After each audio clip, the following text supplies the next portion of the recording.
Баршаңызға сәлем достар, менің каналыма қош келдіңіздер. Бүгін сіздерге өте дәмді балалардың сүйіп жейтін тағамы наггетсыйды дайындайтын боламыз. Менімен бірге дайындаңыздар.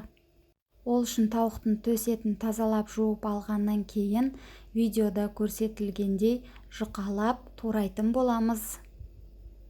Сіздер де дайындап көрулеріңізге кеңес беремін. Дәмханадағыдан артық болмаса кем түспейтін өте дәмді тағамдардың бірі. Осылай барлығын турап алғаннан кейін таза ыдысымызға салып, оның үстіне тұз салып, одан кейін паприка сеуіп, одан соң тауық етіне арналған дәмдеуішімізді сеуіп, жақсылап араластыратын боламыз. Достар, қандай да бір сұрақтарыңыз болса, комментарий бөліміне жаза кетулеріңізге болады. Міндетті түрде жауап беремін. Араластырып болғаннан кейін үстіне сұйық майды құйып, тағы да араластыратын боламыз.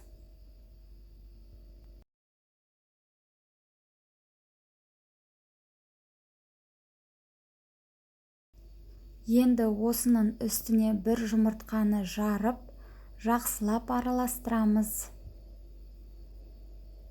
Одан кейін 3 ас қасық ұнды салып, тағы да араластыратын боламыз.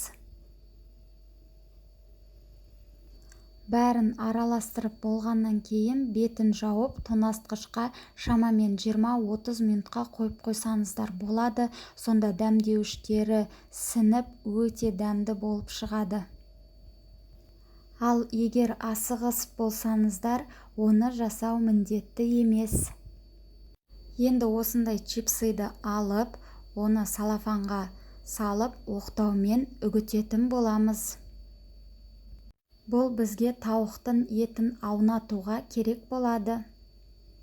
Негізінде панировочный сухариде қолдануға болады, бірақ чипсыймен өте дәмді болып шығады. Осылай үгітіп алғаннан кейін ыдысымызға салып, тауықтың етін жақсылап аунатып аламыз. Одан кейін пергамент қағазы төселген листімізға орналастыратын боламыз. Алдын ала 180 градуста қыздырылған пеште 20 минут пісіріп аламыз. Мінекей, осымен біздің наггетсыларымыз дайын болды. Көргендеріңіздей өте жұмсақ, дәмді болып шығады. Кетчуппен немесе басқа да соуспен ұсына берсеңіздер болады. Міндетті түрде дайындап көріңіздер. Сіздерге ұнайтынына 100% сенімдімін. Менің каналыма тіркеліп, қоңыраушаны басуды ұмытпаңыздар.